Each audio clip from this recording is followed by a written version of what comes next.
চাকরির পরীক্ষার প্রস্তুতিতে গণিত কি একটা আতঙ্কের নাম? আচ্ছা, বিসিএস বা শিক্ষক নিবন্ধনের মতো বড় বড় পরীক্ষাগুলোতে অনেকেই কিন্তু এই গণিত নিয়েই সবচেয়ে বেশি ভয় থাকেন। কিন্তু ভাববেন না, আজ আমরা সেই ভয়টাকেই জয় করতে এসেছি।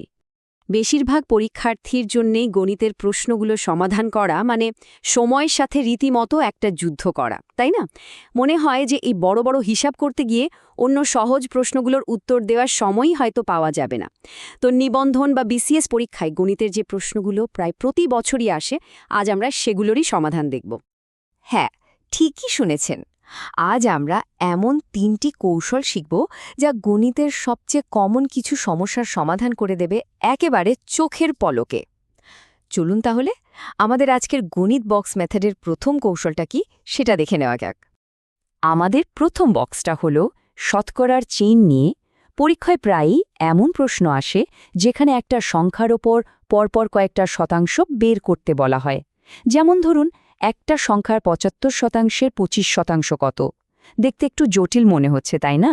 কিন্তু এর সমাধানটা আসলে খুবই সহজ। দেখুন, প্রশ্নটা হলো ৮০-এর ৭৫%-এর ২৫% কত। কৌশলটা খুবই সিম্পল। এর মানে আমরা গুণ চিহ্ন ব্যবহার করব আর প্রত্যেকটা পার্সেন্টেজ চিহ্নের জন্য নিচে একটা করে ১০০ দিয়ে ভাগ করব। তাহলে আমরা কি পাচ্ছি? উপরে পাচ্ছি ৮০ গুণ ৭৫ গুণ ২৫ আর নিচে ভাগ করছি ১০০ গুণ ১০০ দিয়ে।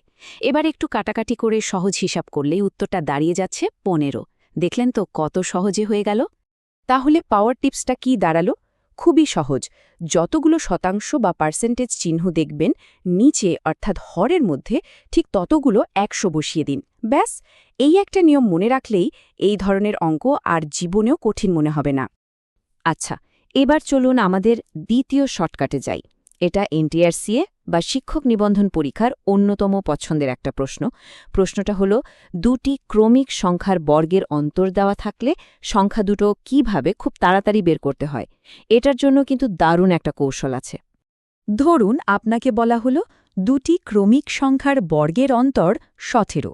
এখন বড় সংখ্যাটা বের করার সূত্রটা হল অন্তর যোগ ১ ভাগ ২, মানে ১৭ যোগ ১কে ২ দিয়ে ভাগ করলে আমরা পাচ্ছি ৯।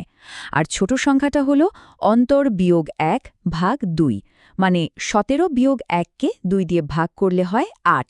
দেখুন, কোনো রকম লম্বা হিসাব ছাড়াই উত্তর কিন্তু আমাদের হাতে। এখানে একটা চমৎকার ব্যাপার খেয়াল করুন, যা দিয়ে আপনি সেকেন্ডের মধ্যে নিজের উত্তরটা মিলিয়ে নিতে পারবেন। যে দুটো সংখ্যা আমরা পেলাম, মানে ৯ আর ৮, ওদের যোগ করে দেখুন তো কত হয়? ১৭। আর এটাই তো ছিল বর্গের অন্তর। তার মানে আমাদের উত্তর একদম সঠিক। দারুণ না ব্যাপারটা? আমাদের শেষ ম্যাজিক বক্সটা হলো জ্যামিতির একটা ক্লাসিক সমস্যা নিয়ে। বিসিএস পরীক্ষায় প্রায়ই এই প্রশ্নটা আসে। একটা বৃত্তের ব্যাস বা ব্যাসার্ধ যদি কয়েক গুণ বাড়ানো হয়, তাহলে তার ক্ষেত্রফল কত গুণ বাড়বে? এটা দেখতে যতটা জটিল মনে হয়, এর পেছনের নিয়মটা কিন্তু ততটাই সহজ।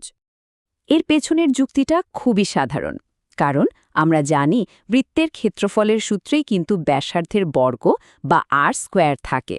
তো ধাপ ১, প্রথমে শুধু দেখুন ব্যাস বা ব্যাসার্ধ কত গুণ বেড়েছে। ধরুন সেটা n গুণ। ধাপ ২, এবার আর কিছু না, শুধু সেই সংখ্যাটাকে বর্গ করে দিন, মানে n²। আর ধাপ ৩, ওই যে বর্গফলটা পেলেন সেটাই হলো আপনার উত্তর। পাওয়ার টিপসটা হলো প্রশ্ন দেখেই উত্তর বলে দেওয়া।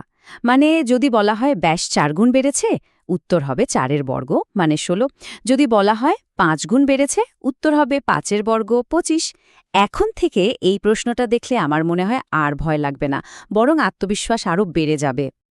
আজকের এই আলোচনা থেকে মূল টেকঅ্যাওয়ে কিন্তু এটাই, এই শর্টকাটগুলো আসলে শুধু কোনো কৌশল নয়, এগুলো হলো গণিতের ভেতরের প্যাটার্ন বা নিয়মটাকে খুঁজে বের করার একটা উপায়। একবার যদি সেই প্যাটার্নটা ধরতে পারা যায়, তাহলে গণিত আর কঠিন থাকে না, বরং একটা মজার ধাঁধার মতো মনে হয়। বেশ, এখন আপনাদের পালা। আজকের চ্যালেঞ্জটা হলো, দুটি ক্রমিক সংখ্যার বর্গের অন্তর যদি ১৯ হয়, তবে বড় সংখ্যাটি কত? আমাদের দ্বিতীয় শর্টকাটটা ব্যবহার করে ঝটপট উত্তরটা বের করে ফেলুন আর কমেন্টে আমাদের জানিয়ে দিন। আপনাদের উত্তরের অপেক্ষায় রইলাম। দেখা হবে পরের কোনো বিশ্লেষণে।